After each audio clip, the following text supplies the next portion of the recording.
Hola amigos, ¿cómo están? Estoy comenzando mi cuarto día del video en vivo, aprovechando en esta ocasión bien para comenzar a charlar con ustedes y en este caso tener una interacción y responder algunas preguntas. Así que a los amigos que empiezan a conectarse, bueno, a todos bienvenidos amigos, ¿sí? Lo importante es, hoy vamos a hacer como decía, una sesión mucho más interactiva para contestar ahí a preguntas, amigos, Fabián, Héctor, Adam, ¿sí? Los amigos de diferentes proyectos, ¿sí? Un gusto saludarlos, ¿sí? Dani, Tom también. Bueno, un elemento importante para que comencemos a charlar es recordar algunas cuestiones que tienen que ver con lo que vimos en la primera charla sobre la carrera del entrenador. Antes de comenzar con eso, espero que estén bien, que se estén cuidando, ¿sí? Sabrán por las noticias de que tenemos una situación para Latinoamérica cada vez más creciente, más difícil, bien, por lo cual todos tenemos que estar unidos y trabajar y hacer caso a las implicancias, recomendaciones que dicen los grupos médicos, ¿sí? Y los grupos de control, porque la realidad es que creo que es importante cada uno poner su granito de arena para que esto tenga un término lo más rápido posible y con el menor costo posible, ¿sí? Así que doy esta introducción mientras varios amigos, Reina, Daniel, ¿sí? Guillermo, Pablo, Alejandro, a todos bienvenidos al segundo video de la parte del desarrollo del técnico, ¿sí? Creo que es muy importante hablar de nuestra profesión. Creo que nosotros todos tenemos que trabajar para generar un camino de dignificación, de respeto, de cuidado de nuestra profesión. A diferencia de lo que pasaba antes, los maestros o los profesores se hacían de una manera más desordenada y ahora la idea es generar todo un proceso donde haya mentoring, haya guía, haya una lógica. Para recordar algunos temas claves de la charla y los que no han estado y en la charla anterior, que la pueden encontrar en YouTube, en el canal del Segal Institute, y ahí están los tres anteriores charlas. Mientras tanto, vayan preparando sus preguntas, porque esta sesión de en vivo va a ser más también contestar. Ayer estuvimos en Instagram desde Argentina con Gustavo Parodi, fue muy interesante, mucha gente participando, así que felicitaciones a Gustavo y su proyecto El Deporte que Viene, que es muy interesante. Yo creo que hay 4 elementos que tienen que recordar todo el tiempo. El primero es que el motor de un técnico es su corazón. Bien, cuando nosotros estamos involucrados en el proceso de formar jugadores o formar chicos, formar gente, ¿sí? Voy a ir cortando también, saludos Edgar, Agustín, Julio, Néstor, Pablo de Córdoba, Rolly de Bolivia, a todos les mando un fuerte abrazo, ¿sí? Decía, el motor está en tu corazón, el motor, lo que encierra la pasión, lo que encierra la motivación por transferir a otros, ¿sí? Es muy importante porque hay 3 elementos que componen el proceso de un maestro. El corazón, que es la fuerza, el corazón siempre es el motor, ¿bien? La mente, que tiene que ver con el conocimiento y la toma de decisiones, el juicio que tomamos y las decisiones que tomamos para hacer. A los amigos de Chiapas, Julio, Gerardo, ¿sí? A Paco también, un fuerte abrazo, ¿sí? Les mando a todos mientras vamos charlando. Preparen preguntas porque la idea es interactuar con las diferentes experiencias que hemos tenido. Marco, también te mando un fuerte abrazo, ¿sí? Vayamos interactuando. Les decía, el motor es el corazón, la cabeza es quien dirige bien esa energía para tomar decisiones. Obviamente está la parte espiritual, la parte de la realización de cada uno y de la entrega que hacemos. Y después las manos y los pies son la operación, una forma simbólica del hacer.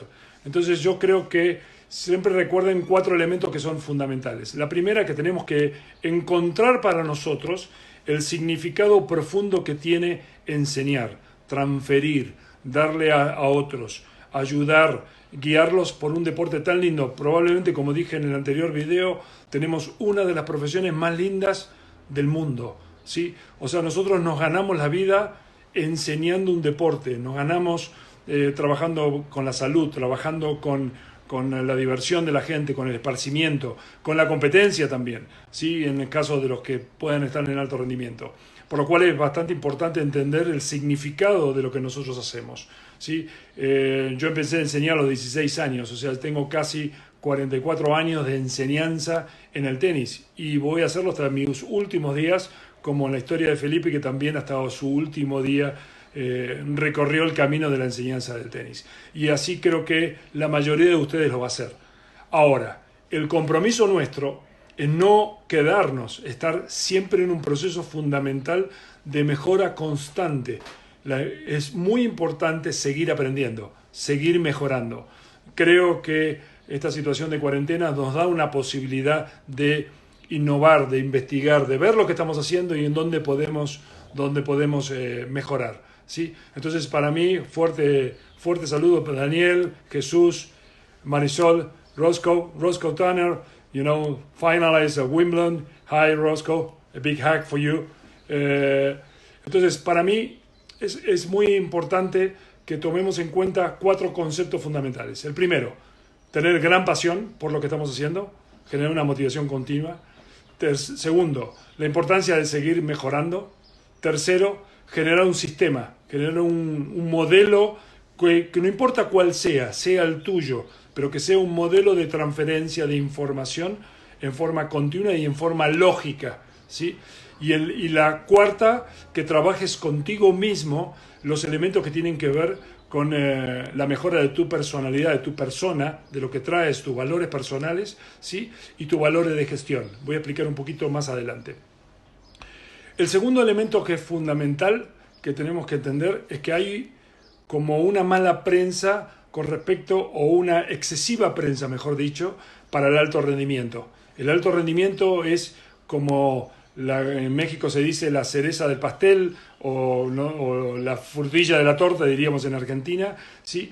Que es el alto rendimiento en sí, que no está mal, es una de las 9 variables del desarrollo del tenis. Es una 9. Cuando tú haces un programa en un país, hay 9 variables que tienes que trabajar. El alto rendimiento es una de ellas.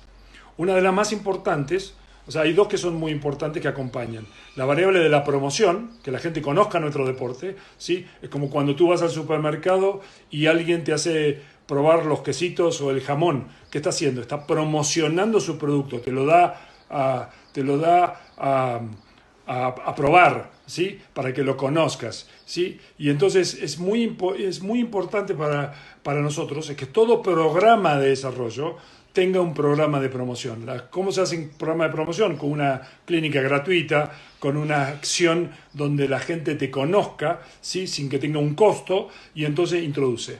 El segundo concepto que es muy importante, que para mí está en directa relación con lo que la gente cree que es la importancia del alto rendimiento, es la participación. Si toman un ejemplo, y ayer lo comentaba, que en alto rendimiento una unidad lógica que se conoce es la cantidad de jugadores top 100 que tiene un país. Bien, entonces si tomamos eso en la actualidad, pelean el número 1 del mundo entre España y Francia, que se van turnando, que tienen muchos jugadores entre los 100 del mundo, bien, y después vienen Alemania, Argentina, bien, Estados Unidos, o sea, son países que van siempre metiendo muchos jugadores entre los 100 del mundo como un objetivo primario. Segundo objetivo primario es los top 200. Bien, entonces hoy el país número 1 del mundo sería Francia o España, elijan cualquiera, ¿sí? Pero en términos de participación es la cantidad de gente que te juega al tenis. Y la mayoría de los que estamos acá somos profesores de tenis, somos gente que trabaja en un club, somos gente que trabaja en una academia. Entonces, cuanto más gente tengas jugando en el país, más potencialidad tienes de sacar jugadores, vender raquetas, vender pelotas, hacer mejores torneos, tener más dinero en el sistema. Sí, entonces, en términos de participación, el país número uno del mundo no es ni España ni es Francia, ni es Argentina, ni es Alemania, ni es Estados Unidos. Es Japón. ¿Y cómo se mide la participación? La participación se mide por el porcentaje de población que te juega tenis de tu población global. Entonces, Japón tiene el 10% de su población, de una población aproximada de 120 millones de habitantes, tiene 12 millones de personas que juegan tenis. ¿En qué niveles? En todos. Les mando saludos a los amigos Marco, Miguel Ángel, a Roberto, sí, a Carbo, que de Suiza, a Rubén, a Gustavo también, a Paco, bueno, a diferentes amigos que se están conectando. Por eso es importante entender, preparen sus preguntas, porque lo que quiero es responder ideas o preguntas que ustedes tengan. Yo voy a dar algunos comentarios, mientras tanto, para seguir la línea de la presentación anterior y hacerles algunos comentarios importantes que tienen que tener cuando hacen su propio plan de desarrollo y el plan de desarrollo del tenis que hagan, ¿sí? Como decía, un país muy importante es Japón, porque Japón es el número uno del mundo en participación, o sea que es el que mayor volumen en función de su población tienen gente jugando al tenis. Bien, y el segundo país del mundo es Australia, en términos de su población, la cantidad de gente que tiene. Y esto es muy importante, ¿por qué? Porque yo creo fundamentalmente que nos tenemos que dedicar a generar que mucha gente juegue. Cuando a vos te aparece un gran campeón, Guillermo Vilas en Argentina, Andrés Gómez en Ecuador, Guga en Brasil, Raúl Ramírez en México, y así podría citar de diferentes lugares, son lo que se llama motivación simultánea, o sea, la exposición simultánea. La gente, ¿qué hace? Ve el gran campeón y automáticamente se motiva y empieza a construir cancha de tenis, a construir clubes, a jugar, a comprar raquetas, pero eso es espontáneo, no es producto de un sistema. Cuando te parece en México le dicen garbanzo de la libra, ¿sí? Esa excepción, ¿bien? Que no es producto de un sistema, todo el mundo se pone a jugar al tenis. Pero nuestros países, que ya tienen una historia, tienen que mejorar en generar un sistema para que todos nosotros, que somos habitantes de ese sistema, ¿sí? Generemos mayor cantidad de jugadores y a la vez mayor calidad de enseñanza. Cuando tú logras esas dos variables, que sumas mucha más cantidad de gente jugando y mucha mejor calidad de juego, no campeones, sino chicos que juegan bien, que vos lo ves jugar y no tienen malas preparaciones, tienen buenos apoyos, saben el conteo, saben de táctica, arman puntos, lo mismo con los adultos, juegan bien un doble, juegan bien un single, o sea, el nivel, el estándar sube. Probablemente pasen dos cosas. La primera, que vas a tener un consumo mucho más alto de materiales de tenis y de programas, en el caso de nosotros, en el caso de programas de enseñanza, programas de entrenamiento, programas de preparación física, de preparación mental, de cardiotenis y todo lo que ustedes quieran. Y también tengan las compañías mayor cantidad de venta de productos, por lo cual van a invertir más en tenis. Bien, porque si venden más raquetas, más pelotas, más membresías, va a haber un retorno. Entonces esto es importante en la primera interacción que tenemos. Es que no quiere decir que está en contra, sino yo creo que está sobrevalorado por la prensa, porque obviamente los grandes campeones llaman muchísimo, ¿sí? Está sobrevalorado el alto rendimiento en la importancia que tiene en el desarrollo del tenis y está muy poco valorado la participación. Por eso a veces pasa que quien es entrenador de un jugador profesional o de un campeón parecería más importante que el maestro de menores de 14 años que tiene 150 chicos en una escuela. Y la realidad es que ambos son importantes. Ambos son parte del entorno que necesitamos para que el tenis se desarrolle. Entonces, dicho esto, porque es una aclaración muy importante que ustedes tienen que tener para saber hacia dónde se van a dirigir, ¿bien? Y también tienen que explicarlo a sus alumnos. El segundo concepto que les quiero dejar, y estoy esperando sus preguntas, ¿sí? Es qué es nuestro producto, qué vendemos nosotros. Y ahora voy a volver al pizarrón, acuérdense, como me regañó un amigo, y me va a seguir regañando, ¿sí? En mi pizarrón se va a ver al revés, pero espero que lo entiendan. Ya mejoraremos en la tecnología para las próximas presentaciones, porque hay muchas informaciones que les quiero mostrar de tendencias, estadísticas y diferentes conceptos que son buenos para interactuar en la carrera del técnico, ¿sí? Les decía, uno de los elementos fundamentales, saludos, aprovecho a Guadalupe, a Belinda, a Paulo, ¿sí? A Otman, a mucha gente que se está conectando, ¿sí? A todos bienvenidos y les mando un abrazo. Uno de los elementos fundamentales es saber qué vendemos, ¿bien? Porque el tenis no es lo mismo que vender un refrigerador, vender un coche, vender un auto, vender una computadora. Esos bienes son tangibles. Cuando una persona compra una computadora, elige el color, elige su capacidad, elige la marca, elige lo que quiera elegir. Bien, cuando vos te compras un coche, lo mismo, elegís el modelo, el diseño, lo que querés invertir, pero es tangible. Nuestro producto, y esto es importante porque debería ser un elemento que en todo sistema de capacitación se entienda y se enseñe, es un intangible. Nosotros damos servicios, el servicio es intangible, depende siempre de la integración. Bien, muchas gracias Pablo, a mi amigo de Córdoba, José, Consuelo, ¿sí? Bienvenidos por estar con nosotros aquí en la transmisión. Bien, como es un intangible, ¿sí? La gente, el valor de lo que recibe tiene que ver con lo que la gente quiere de esa clase, de ese programa, de ese entrenamiento y lo que tú le estás dando. Entonces hay 5 elementos. Saludo también a mi amigo Gaby, ¿sí? Fuerte abrazo. Jonathan también, fuerte abrazo. Bien, preparen preguntas, bien, porque así también puedo ayudarles en la carrera que están haciendo y aunque sea brevemente en este momento tirar buena onda y construir entre todos para prepararnos mejor para el futuro. Decía, hay 5 elementos y acuérdense que lo voy a escribir, pero va a estar al revés, ¿no? Entonces, hay 5 elementos que componen cuando tú das una clase o das un programa. Y los 5 elementos son estos. ¿Bien? Lo voy a escribir primero. El número 1 es tiempo. ¿Bien? El número 2 es espacio. Ahora lo voy a explicar. El número 3 es programa.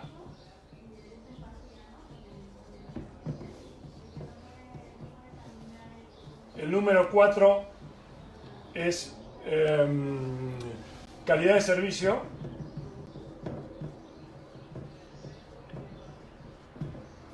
Y el número 5 es retroalimentación. Quiere decir, nosotros tenemos un intangible, a ver si lo ven. Bien, así lo voy hablando. El número 1, tú vendes un espacio de tiempo. Quiere decir, le diste una clase a una persona, le estás dando 1 hora de tu tiempo, de 8 a 9 de la mañana, o si fuera la tarde, de 4 a 5 de la tarde, el programa de mini tenis. Estás definiendo un espacio de tiempo, le estás dando un segundo concepto, que es un espacio en una cancha. A mi amigo Javier Vixia, ¿sí? Mendocino que viaja por el mundo llevando toda su sapiencia y éxitos, también un fuerte abrazo, ¿sí? También Pablo Minutela, también un gran jugador de tenis, un fuerte abrazo. Bien, entonces, muy importante, ¿qué vendemos? Vendemos un espacio de tiempo, vendemos un espacio en cancha, bien, un lugar que le damos. Si es una clase grupal, tenés que saber si va a ser de 4, de 6 o de 8, dependiendo, pero vos tenés un espacio, bien. Generás un programa, el programa tiene que ver con tu conocimiento, y es muy importante que tú le des a la gente lo que la gente viene a buscar. Acuérdense que el tenis es un deporte de gran cantidad de beneficios para la salud, la parte mental, la parte social. Entonces, tú generas el tercer punto, un programa para eso. Cuarto, calidad de servicio. Tienes que estar preparado para darle a la gente lo que la gente viene a buscar. Bien, si yo vengo a entrenar y vos me haces una clase demasiado técnica, donde voy a hablar de la derecha, de la empuñadura, de la posición de los pies y la bisectriz de los pies, yo me voy a aburrir, porque yo soy un tipo de 40 años, por ejemplo, y lo que quiero es pegarle a la pelota. Entonces quiere decir que estás equivocando el programa, por lo cual tu calidad de servicio va a disminuir. Entonces, el cuarto punto importante es entender cómo mejorás tu calidad de servicio para darle a la gente lo que vino a buscar. Y ahí vino el quinto punto. El quinto punto es la retroalimentación. Siempre un buen coach le pregunta al jugador qué sintió en la clase. ¿sí? ¿Cómo se sintió? ¿Qué le pareció? Bien, y lo que estás buscando es la retroalimentación que te da el jugador diciendo, bien, Paro, Carolina, saludos, Marcelo, Iván, Jerry, Charlie, de Tennis Star, bien, fundamental. Entonces, quiero que entiendan que cuando ustedes vendan en una clase, no es una clase, es un servicio que ustedes están dando y que tiene que tener una estrategia. Bien, por eso, porque además en estos elementos, cuando hablamos de programas, hay que hablar qué nivel de profesor le vas a poner, costos, un montón de otras cosas que no voy a tocar hoy, pero que son también es importante, ¿sí? Entonces, Carbo, te respondo un poquito más adelante la pregunta que dice ¿en qué porcentaje harías dentro de una clase trabajar con canasto y juegues con él? Bien, ok, ahora lo contesto un poquito más adelante para Gustavo Carbonari, un amigo que vive en Europa. A ver, entonces tenemos en esa hora, estamos vendiendo un servicio, lo cual vendes una hora, un espacio tuyo, un espacio de tiempo, le haces un programa en función de la necesidad, de lo que viene a buscar, ¿bien? Segundo, das calidad de servicio. Calidad de servicio es resolvés la situación, ¿bien? De lo que vino a buscar, si es un programa de enseñanza, si es un programa de minitenis, si es un programa de adultos, si es un programa del que fuera, ¿bien? Y siempre al final pregunta, porque las empresas hacen encuestas, porque tienen millones de consumidores o miles de consumidores. Nosotros la encuesta la tenemos que hacer siempre al final de la clase. Cuando vos al final de la clase, por eso en uno de mis libros yo pongo, hay que usar a Rudyard Kipling. Rudyard Kipling es un famoso poeta hindú que escribió los 6 proverbios para la pregunta, el qué, cómo, cuándo, dónde, por qué, ¿ok? Si tú utilizas y sabes preguntar, vas a escuchar lo que te está diciendo. E incluso al final de la clase tienes la posibilidad de enganchar la próxima clase, porque si yo te corregí la derecha, bien, y te corregí, por ejemplo, los apoyos de la derecha del golpe de carga de la derecha cruzada y después el cambio hacia el lado del revés, lo que te digo es, ¿sabes qué, Carlitos? Lo hiciste muy bien. ¿A vos qué te pareció? Sí, me gustó la clase, te contesta él. La verdad que no me había dado cuenta que así. Bueno, en la próxima clase vamos a ver cómo generamos ángulo y cómo cambiamos el ritmo. Quiere decir, en el cierre de la clase, al preguntar y buscar retroalimentación, lo que estás haciendo es enganchando la próxima clase. Y ahí vamos a lo que hablé al principio. Mantienes la motivación, mantienes el cuidado del alumno, porque el alumno va a sentir de que es importante para vos. Entonces entiendan que, y se tienen que preparar para esto, se tienen que preparar para entender que antes de tenistas nosotros trabajamos con personas y no todas las personas tienen las mismas necesidades, no todas las mismas personas tienen los mismos gustos. Cada programa se tiene que adaptar, aunque sea en lo específico. Vos podés hacer un 80% de una clase que sea global para cualquiera, pero siempre vas a ajustar un 20-25% para esa persona. Bien, habrá esa persona que quiere que lo trates de una manera, o le hables de una manera, o la atiendes de una manera. Esto es muy importante que lo tengan en cuenta, porque en nuestra profesión tenemos que entender, en la carrera que mostré en el primer video, que nosotros trabajamos en el servicio. Voy a hacer un paréntesis y voy a contestar la pregunta que me hizo Carbo, ¿sí? Que espero que esté en contacto todavía. A ver, la pregunta fue, ¿cuánto de jugar? ¿Cuánto de canasto? Cuando hay 7 metodologías de lanzamiento de pelota. Hay 7. Bien, que si quieren en otro video, otro día hablamos del tema, ¿sí? La metodología de canasto es anterior a la metodología de jugar. O sea, vos para poder jugar con alguien ya tiene que tener un determinado nivel de adquisición de esa habilidad. Cuando esa habilidad está en proceso, tú tienes que usar entonces la metodología de lanzamiento con la mano o la metodología del lanzamiento con cesta, o canasto, o cubo, como dicen los españoles, ¿sí? Entonces, todo tiene que ver, por eso yo siempre digo que el entrenador de tenis o el profesor de tenis es como un mecánico. Tiene que tener varias herramientas y dependiendo de la situación, agarra la herramienta y ajusta. Lo que tú tienes que generar es que la habilidad que querés la logre, para después terminar haciéndola jugando. Puedes hacer jugar por motivación, por hacerlo ver lo que vos querés que haga, pero después haces regresión y vuelves al canasto. Hay una etapa intermedia de metodología entre el canasto y el fondo de la cancha, que es jugar de volea. Siempre recuerda que la pelota jugada, Carbo, es una pelota viva. La pelota viva necesita mayor ajuste del jugador. Entonces, tú trabajas en progresión y regresión. Ahora, ¿cuánto de la clase? Depende de la habilidad que quieras desarrollar, depende cuánto de la habilidad tenga ese jugador. Normalmente yo pienso que es mejor trabajar marcando el gesto, si estás en un jugador de formación, marcando el gesto, marcando lo que querés que haga con bola más controlada, que sería con mano y con cesta, para después pasar a bola viva. El porcentaje, como te dije antes, depende de la habilidad. A ver, Lucas me está haciendo una pregunta. A ver, Lucas, con el alumno que busca entrenar, transpirar, que es muy principiante, ¿cómo lo llevamos sin tener que frenar con el canasto? A ver, hay una disciplina que se usa mucho, Lucas, que es muy importante, que debería tener todo programa, que es el cardiotenis. El cardiotenis te genera dos cosas. La primera es la integración de una persona en función de cuidar su salud, de apoyar su bienestar, bien, y tener el rango cardíaco y a la vez hacer interacción con el elemento de tenis. Cuando vos haces un programa de cardiotenis y le metés junto con el programa alguna clase particular con temas específicos, ¿sí? Estás atendiendo las dos cosas. El tema de el adulto que es muy activo, que quiere hacer gastar energía, o porque, por ejemplo, es un ejecutivo, un presidente de una compañía que está muy estresado, y a la vez lo que haces un proceso de formación que tenga la lógica de la enseñanza que querés. Acuérdate desde el punto de vista, desde la formación, que los golpes se enseñan desde el impacto. Lo que tenemos que generar es éxito. El tenis es un deporte de autoestima. Por eso, si vas a tener un adulto que no sabe jugar, nunca se le pone en el fondo de la cancha, porque no va a poder controlar la pelota. Se le pone adentro de la cancha, más cerca de la red, porque aunque le pegue así, para un adulto, jugar al tenis es pasarla por arriba de la red.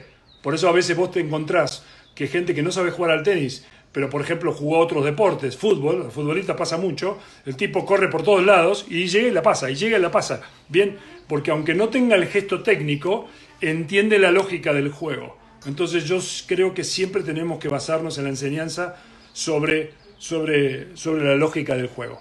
¿Ok? Entonces, por ahora no hay ninguna otra pregunta, seguimos. Saludos entonces Lucas, Daniel, Luis Enrique Herrera, gran jugador mexicano, también te mando un abrazo, un saludo, ¿sí? Uno de los líderes del tenis mexicano también está presente con nosotros, ¿sí? A ver, yo les decía, enseñar tenis es dar un servicio y está compuesto, como dijimos, por 5 elementos, por lo cual, siguiendo el video que hicimos antes, ¿por dónde hago mi programa de desarrollo? Entonces, ¿por dónde me mejoro como técnico? Lo primero que tenés que establecer claramente es cuáles son tus objetivos de profesión.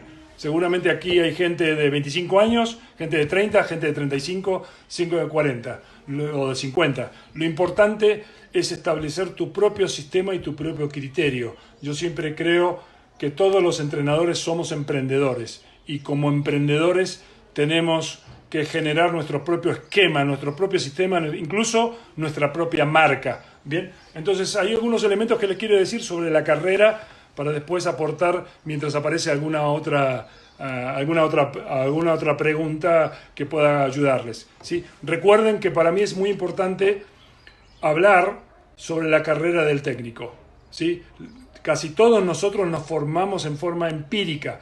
Fuimos tomando de diferentes, pero no es que tuvimos un proceso de guía, un proceso por dónde tengo que ir. Bien, entonces, vamos ahora por dónde tendríamos que ir.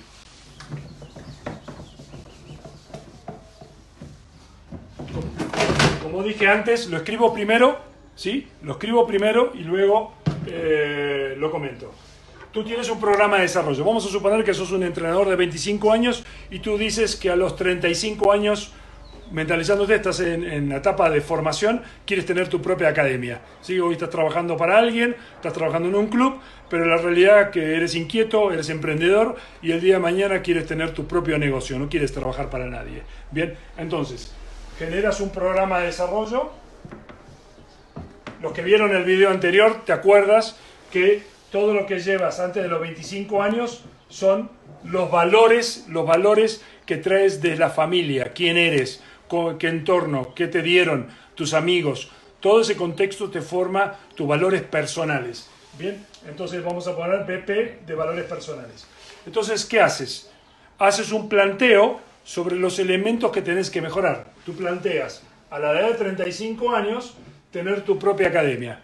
Y entonces tu programa de desarrollo tiene que ver con acciones que vas a hacer y acciones progresivas. No vas a pasar de ser un profesor asistente de un club a ser dueño de una academia sin hacer un montón de pasos en el medio. El primer paso que tiene que ver es que te tienes que evaluar y qué valores personales necesitas. Por ejemplo, para hacer referencia, ¿tienes don de gente? ¿Sabes trabajar en equipo? ¿Eres un líder? ¿Puedes organizar gente? ¿Sí? ¿Tienes valores como honestidad? ¿Tienes credibilidad? ¿Tienes congruencia?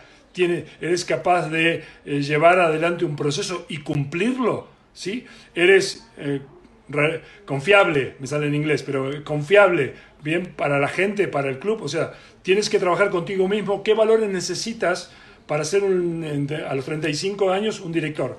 Entonces, los que no los tienes tan desarrollados, los tienes que desarrollar también.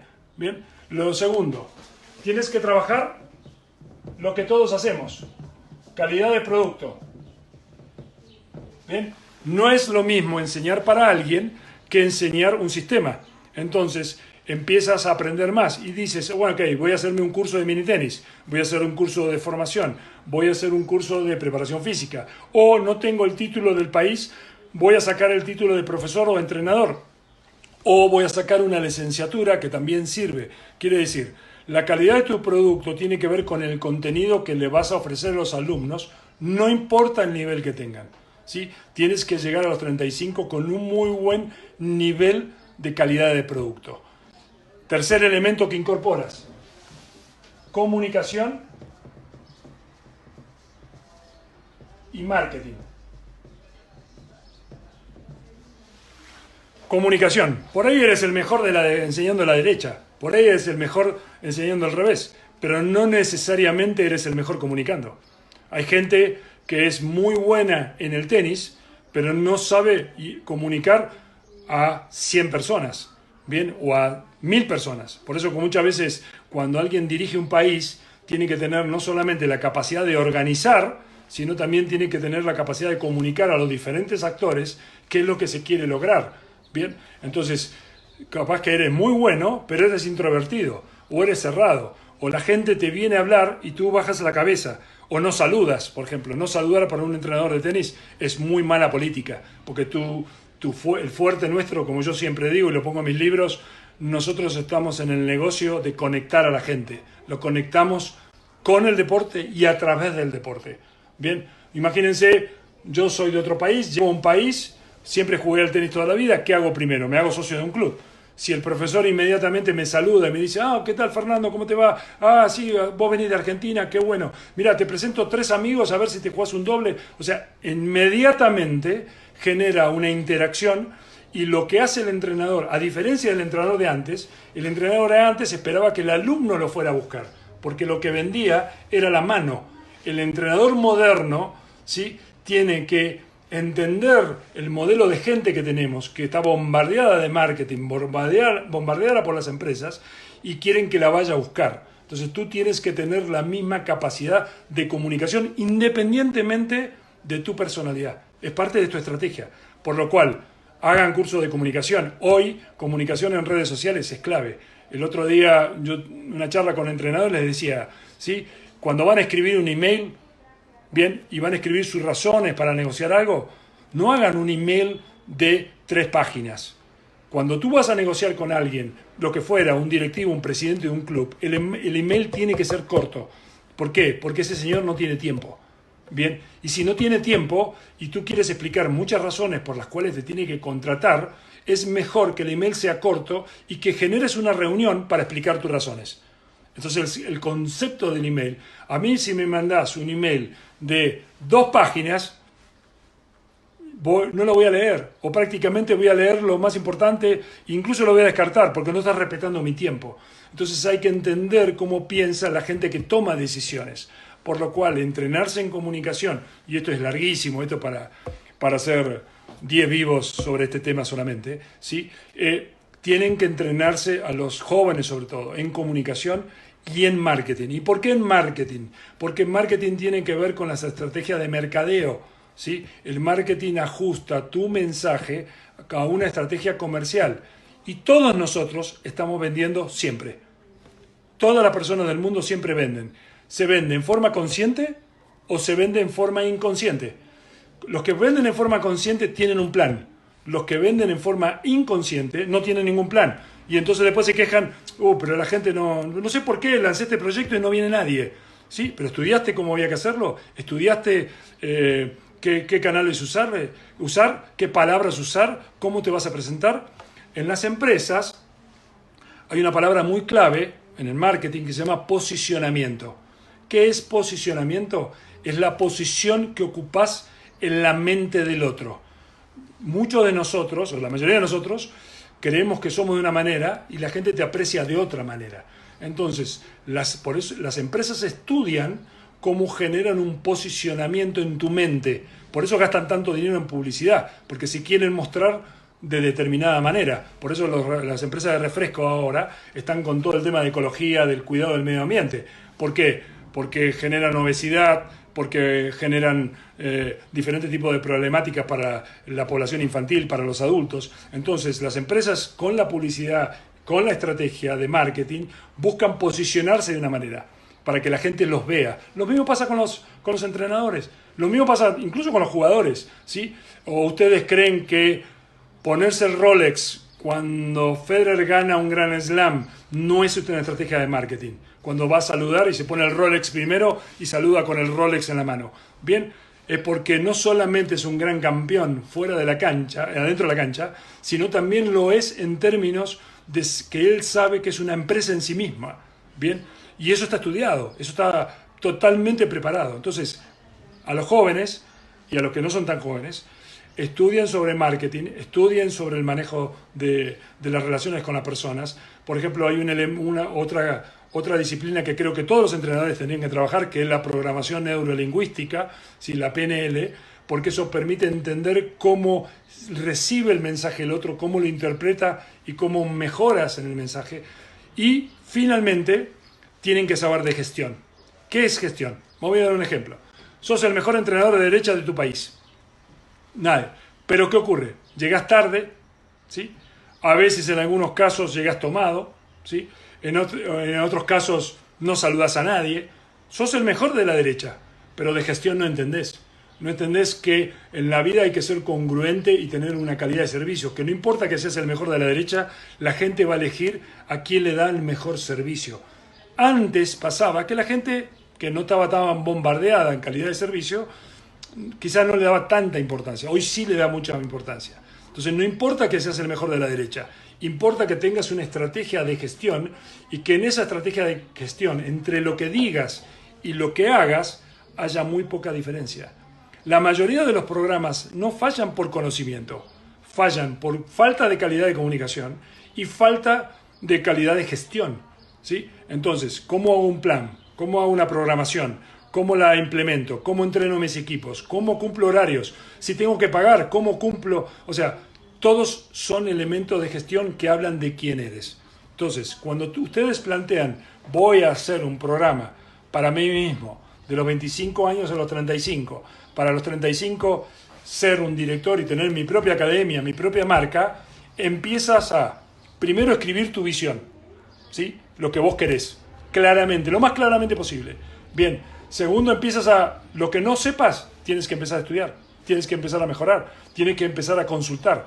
Calidad de producto es todo lo que tiene que ver con la enseñanza del tenis. Te pegas a exjugadores profesionales, te pegas a grandes entrenadores, haces cursos, vas a charlas. No solamente aprende de nuestro deporte, aprende también de otros deportes y de otras disciplinas. Bien, haces una preparación humana desde el punto de vista de cómo mejoras tu calidad de quién eres. A ver, ¿soy una persona honesta? ¿Soy una persona creíble? ¿Hago lo que digo? ¿Soy una persona puntual?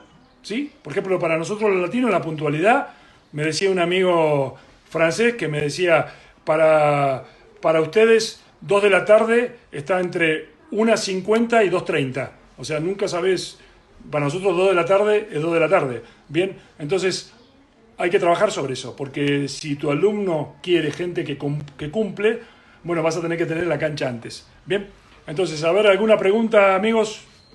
No, a ver, ¿alguna pregunta más? A ver, Daniel, en una clase o entrenamiento grupal en la misma cancha, ¿realmente es necesario que los jugadores tengan los mismos nivel? A ver, Daniel, esta es una pregunta interesante. Cuando tú haces un nivel de intermedios o de aprendizaje, si la clase está centralizada en trabajar con la mano, con la cesta e incluso con ejercicios de los que controlan más, puedes meter diferentes niveles. ¿Sí? Es muy difícil que todo el mundo tenga el mismo nivel en una clase de 6 a 8. Es muy, muy difícil. Lo que tenés que generar son ejercicios que se adapten para que cualquiera de los niveles que tengas lo puedan hacer. Bien. Pelotas de baja presión para adultos. A ver, si estamos hablando de altura o estamos hablando de pelota verde. Por ejemplo, Japón, que dije, tiene el circuito más grande del mundo de pelotas verdes. Acuérdense que la pelota verde tiene el 25% menos de rebote. Bien, entonces la pelota verde, como la pelota naranja, pero sobre todo la verde, es muy buena para enseñar a adultos. Japón tiene el circuito más grande del mundo de pelotas verdes, donde todos los intermedios y los principiantes juegan torneos y aprenden con pelota verde. Luego pasan. Obviamente, ¿de qué se trata el tenis? Para el adulto, sobre todo. ¿De qué se trata? De jugar, de pegarle y pasarla por arriba de la red. Entonces, si la pelota dura más veces, por eso está buena la pelota verde, que te baja el 25% de la velocidad, ¿bien? Porque viaja más lento después del bote, ¿bien? Y me da, como el tenis es un deporte, acuérdense, estoy mezclando cosas, pero acuérdense para la pregunta de Daniel, y la pregunta de Salomón. El tenis es un deporte tempo espacial, el cerebro tiene que tomar una pelota en el aire y dominar a través del ajuste en tiempo y espacio. Y tú lo que quieres es pegar en el sweet spot, o sea, en el mejor lugar donde vas a pegar a la raqueta. Entonces, ¿qué ocurre? Si vos le pones una pelota más lenta, es más probable que centre más y que juegue más veces. ¿Ok? Belinda, ¿hay un perfil de entrenador ideal para cada etapa? Claro. A ver, lo ideal que un director tiene que saber de todas las etapas de formación. No quiere decir que sea el mejor, pero tiene que saber, porque es el director de la orquesta. Bien, ahora, como pasa en la educación, hay maestro de primaria, hay maestro de secundaria, hay maestro de prepa, hay maestro de universidad. Hay pocas historias en el mundo donde un mismo maestro de 8, 9, 10 años llegó, por ejemplo, Larry Pasos es un ejemplo, Jan Barclay, que fue el coach de Pat Cash, los Cícero hasta los 22 años, como mostré, de Guillermo Vilas de los 8 a los 22 años, o sea, pero son pocos los casos en comparación del maestro que puede hacer todo el recorrido. ¿Sí? Tiene que ser muy especial, tiene que haber un vínculo muy especial, porque también el técnico va evolucionando, ¿bien? Y siempre el alumno necesita el ejemplo, la palabra clave para poder pasar al otro nivel. Ahora, yo sí creo que una muy buena escuela y una muy buena programación tiene especialistas de cada área. Y eso es la clave del director, es lograr especialistas, que también el especialista de minitenis va a dar clase de adultos, ¿bien? Pero si tienes una escuela de 5 o 6 profesores, es mejor que cada uno tenga una especialidad y eso hace un equipo. Ahora, si todos pueden hacer todo, también es muy bueno y tenés muchos cracks. A ver, otra pregunta. A ver, José Manuel Cabrera. Cuando hay un alumno es muy estudioso de videojugadores, al tratar de captar toda esa información, no resulta, su partido se frustra mucho. ¿Cómo enfocar esa problemática? A ver, hoy es mucho más fácil motivar a los jugadores y mostrar cosas que en mi época. En mi época nosotros teníamos revistas, libros y de vez en cuando algún video de Vilas, bien, o alguna filmación y nada más. No para mí era muchísimo más duro porque acordate, el primer proceso que hace en la formación es la copia. Por eso todos los profesores de tenis No importa que jueguen muy bien, sí tienen que mostrar muy bien.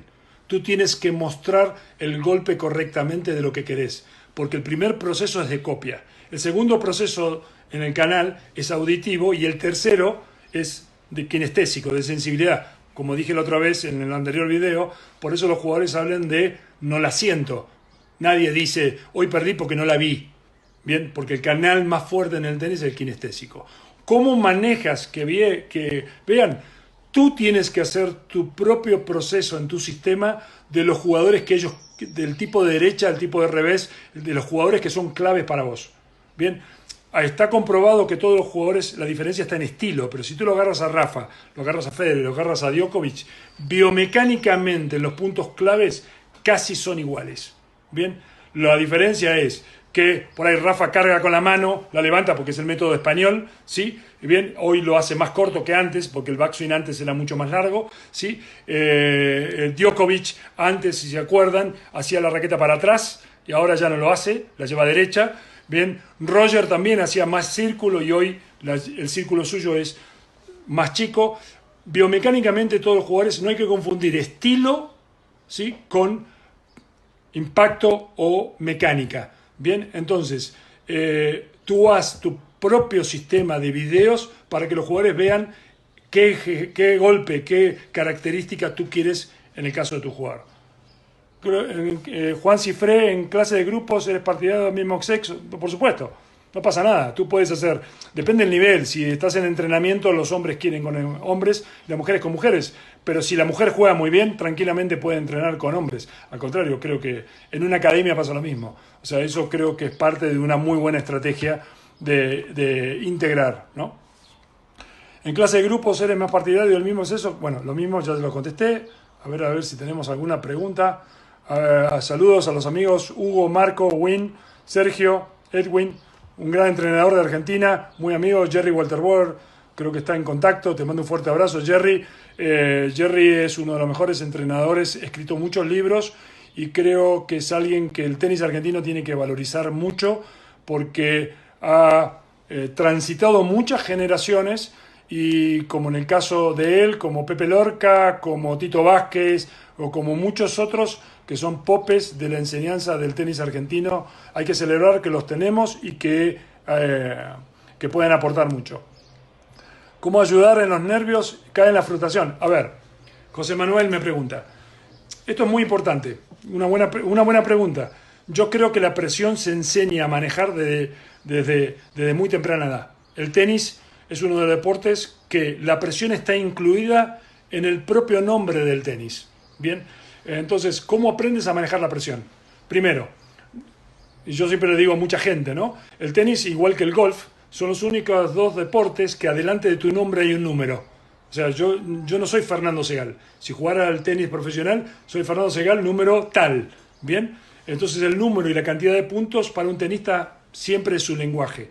En el mundo no hay ranking de abogados, no hay ranking de arquitectos, no hay ranking de médicos. Bien, un arquitecto te puede gustar y es subjetivo, bien, y a otros no le puede gustar, porque no hay un ranking. Cuando tú transformas en un ranking y la progresión matemática de un partido, que es gano puntos para ganar games, gano games para ganar sets, gano sets para ganar partidos, gano partidos, 5 partidos para ganar un draw de 32 en un torneo, es una progresión matemática. Por lo cual desde el mini tenis cambia como el cerebro adapta a la presión cuando a un niño le dices tira la pelota a la cubeta o al balde o a lo que fuera o al blanco y cuando tú automáticamente le dices vamos a ver cuántas metes de 10, automáticamente estás generando presión. O dices te voy a contar cuántas metes, estás generando presión.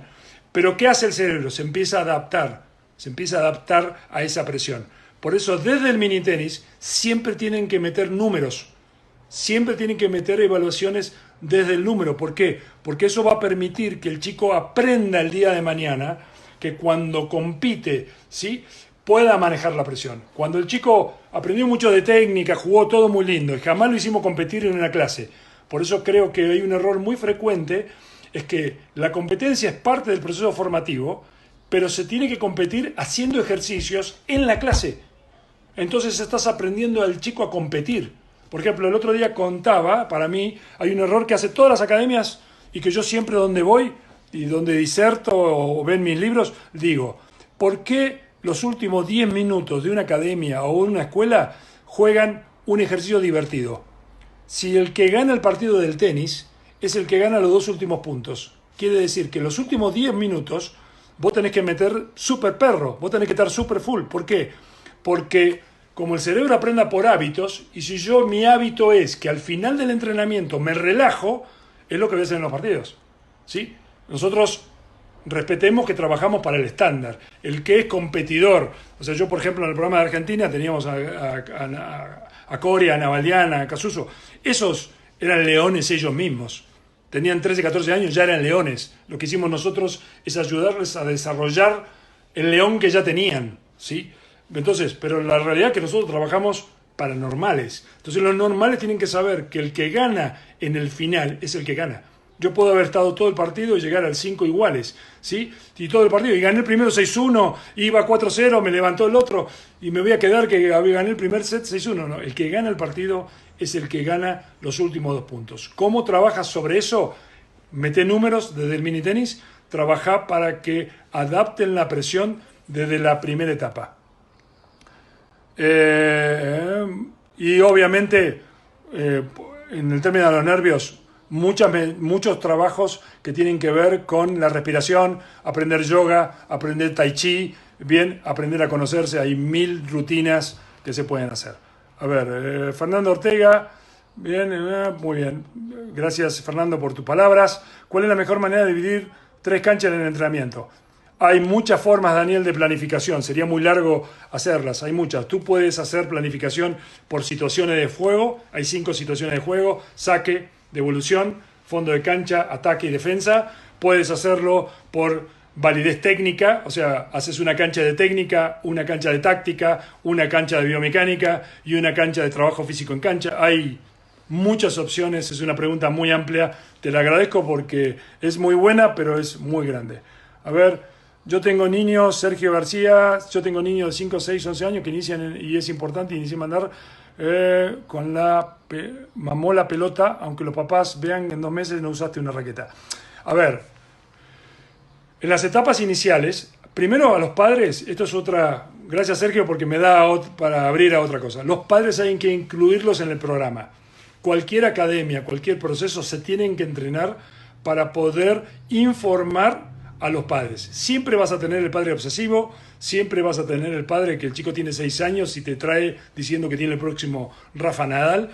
Uno tendrá que entender que tiene que haber un proceso de educación para el papá, bien, pero lo importante es que las etapas iniciales, como el cerebro ajusta un deporte tempo espacial, los chicos aprendan a manejar diferentes espacios, diferentes alturas, diferentes velocidades. Por ejemplo, en el mini tenis, a mí me encanta cuando los profesores trabajan con globos.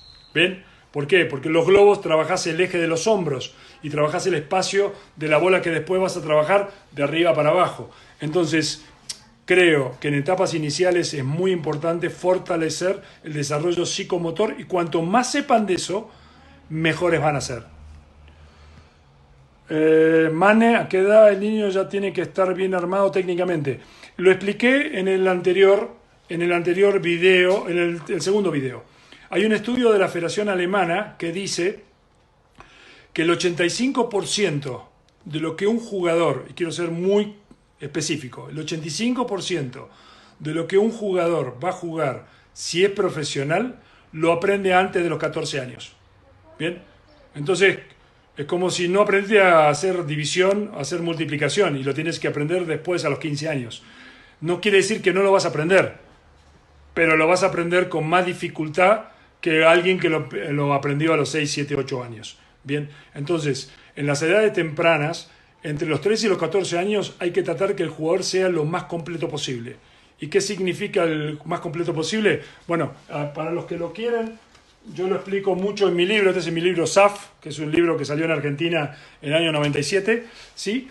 A ver, tiene que ser el jugador lo más completo, ¿para qué? Para que pueda jugar con cualquier oponente, en cualquier superficie, en cualquier situación de juego y siempre intentar llevar el predicamento. ¿Qué significa? Juego en cualquier lado, juego con quien me toque, tengo la capacidad de responder con recursos a diferentes tipos de estilos y siempre trato de ser protagonista. Bien, eso hay que lograrlo entre los 13 y 14 años, bien, dependiendo también si son varones y mujeres. ¿Por qué?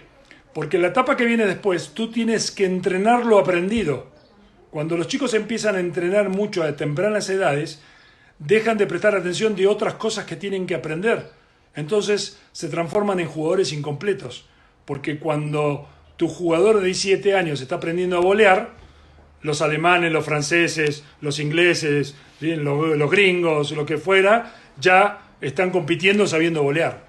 Entonces tu jugador tiene que cambiar y aprender. Entonces retrasa la curva del aprendizaje. Eso tiene que ver, muchas veces pasa que hay muchos jugadores que se malogran por no haber tenido un proceso formativo adecuado a tempranas edades, ¿ok? O por meter carga de entrenamiento demasiado temprano, por ser el número uno del país de 10 años, de 12. Cuenten, no sé si tienen la historia de Rafa Nadal con el tío, cuando gana el campeonato alevín de 12 años en España, ¿sí? Que todo el mundo le hace una fiesta, y el tío antes de la fiesta pide la lista de los últimos 25 años de los jugadores de 12 años que habían ganado el campeonato alevín, quiénes eran profesionales, y solamente encuentra 4. Bien, entonces se lo muestra a Rafa como diciendo, estamos contentos, ganaste, pero es un proceso, no ganamos nada todavía. Si queremos ser el gran campeón, tenemos que seguir aprendiendo. ¿Ok? A ver, amigos, ya para terminar, porque si no me quedo en sus casas ahí hablando. A ver, Rolly, ¿en un grupo competitivo estás de acuerdo en la rotación de grupos cada día o mantener los grupos con el mismo profesor por un tiempo determinado? Muy buena pregunta. A ver, ambas cosas. Depende de tu planificación. El rotar te permite que todos los jugadores no solamente pasen por estaciones, sino que escuchen diferentes tonos de voz. Diferentes tonos de voz, muchas veces te pasa que si no manejas muy bien el concepto de la comunicación, un entrenador falla porque su tono de voz no le entra al chico, su estilo. Por ahí porque manda demasiado, o por ahí porque es muy tibio. Vidi habla muy despacito. Entonces los jugadores que son buenos no le creen. Y capaz que el tipo sí sabe mucho, pero tiene un tono muy light, ¿entendés? Y los jugadores quieren mandar, quieren ver a alguien que los dirija. Bien, entonces sí es bueno rotar. O concepto 1. Concepto 2. También es muy bueno hacer 4 estaciones en la misma cancha, porque también mejorás a tus propios entrenadores. ¿Para qué? Para que si haces una estación, por ejemplo, de saque, golpes de fondo y golpes de ataque, y el chico tiene que hacer ejercicio de saque primero, después ejercicio de fondo de cancha para hacer una jugada que se engancha, y después la bola queda corta, pego un approach y subo, y son 4 estaciones que vas a trabajar. Lo que estás haciendo es que tus entrenadores también mejoren en cómo enseñan las 4 estaciones. Así que en tu pregunta está la respuesta. Daniel Campos, ¿cómo logras que los padres tengan paciencia y confíen en tu proyecto? Bueno, por eso dije que tú te tienes que preparar, tienes que entender que los padres son tus clientes, son parte del proceso. No existe hijo sin padre.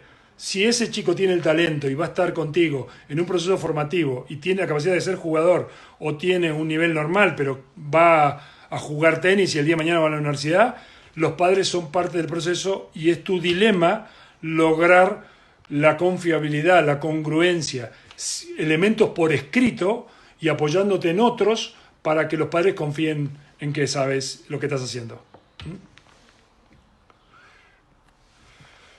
Gus Parodi, ¿cuál es el programa clave a tu entender que una academia o club debe incorporar una estructura para sumar más familias a instituciones? Primero, fundamental, tener un programa de participación que se base en la promoción. O sea, si tú no tienes un modelo donde los socios puedan degustar tu proyecto y tener una clase gratis, bien, y que el concepto fundamental es que para conocerte tengo que pagar, si tengo referenciado por otro, siempre hay un costo. Entonces yo sí creo que todo proyecto debe tener un programa de promoción de la forma que sea. A ver, 2 preguntas más y les digo una cosa más para que se acuerden, porque quiero terminar. 2 preguntas.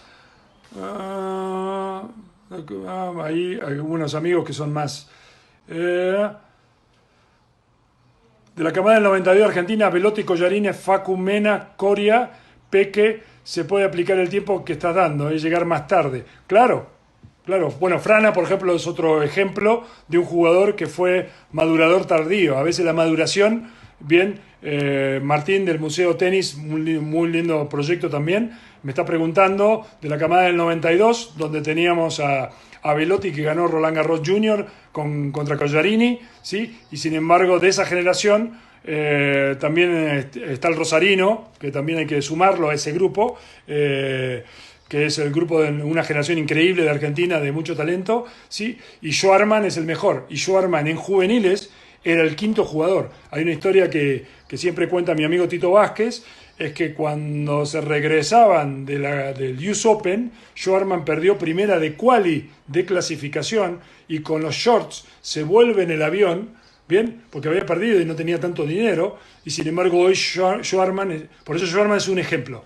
Realmente es un ejemplo de disciplina, de trabajo, de foco, de inteligencia práctica, de sentido común, ¿sí? Conozco a su familia y son un ejemplo, como hay muchos otros ejemplos, tanto en Argentina como todo Latinoamérica.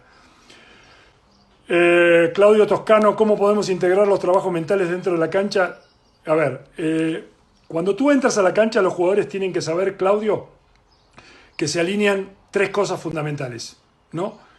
Bueno, perdón, cuatro cosas fundamentales, ¿sí? El corazón, que es tu pasión, lo que te trae, tu mente, que toma decisiones, tu espíritu, que es compromiso, entrega, ¿sí? Y tu físico, tus piernas. Por eso cuando el chico de temprana edad entrenas, que el chico cuando entra a la cancha, su cabeza haga esto, foco, mire la pelota y haga el ejercicio que tú quieras, mini tenis para entrar en calor, lo que fuera. Pero no hacen mini tenis preguntando, ¿viste la película de ayer? Porque la cabeza está en otro lado. O sea, el trabajo mental empieza con el entrenador generando mucha disciplina en el entrenamiento con sistemas muy fáciles de hacer, pero aplicables todo el tiempo. Acordémonos que el tenis es de progresión sistemática, o sea, tú tienes que generar un sistema y el cerebro aprende por un hábito de repetición. Si el hábito es negativo, estás grabando en negativo. Si el hábito es positivo, estás grabando en positivo. Por lo cual es muy importante que todo el tiempo estás trabajando la cabeza, en cualquier cosa que hagan. También es una pregunta muy larga. Acá Daniel la paso porque si no tenemos muchas preguntas. Bueno, dos cosas rápidas para terminar. Bien, generen identidad. Muy importante para el profesor del futuro. Manejen tecnología. A veces yo que tengo una compañía internacional y que tenemos clubes en diferentes lugares, nos llegan entrenadores que no saben usar Office, que no saben, que por ahí es muy bueno el entrenador, pero no es capaz de manejar un proyecto porque no sabe manejar el Word, no sabe manejar Excel para hacer una base de datos o hacer un cash flow, ¿sí? O sea, el manejo de la tecnología es muy importante, el manejo de las redes sociales, ¿sí? Si quieres ser un entrenador internacional, tienes que aprender idioma, es muy importante. También agréguenle siempre, fílmense dando clase y se corrigen. E incluso fílmense, porque el día de mañana cuando manden un currículum, se quiere ver dando clase, se quiere ver cómo entrenás, cómo le hablas a un grupo, ¿sí? Cómo manejás una reunión de profesores. ¿Ok? Muy importante filmarse. El filmarse también, al igual que con los jugadores, forma parte de tu propio proceso de formación. Generen su posicionamiento. Siempre piensen cómo quieren ser reconocidos por los otros. Pregúntenle a su mujer, a su novia, a sus amigos. A ver, ¿yo soy puntual? ¿Soy creíble? ¿Vos cómo me ves? Cuando, por ejemplo, ¿estoy bien vestido? ¿Sí? Cuando hablo, ¿soy congruente en lo que digo? ¿Tengo un buen tono de voz? Preguntás. Y la gente te va a decir porque la gente te quiere bien. Entonces estás trabajando con lo que te estás preparando para el futuro. Y acuérdense, les voy a dar un dato que es muy importante, que se llama la ley de Peter Drucker, ¿sí? Para terminar.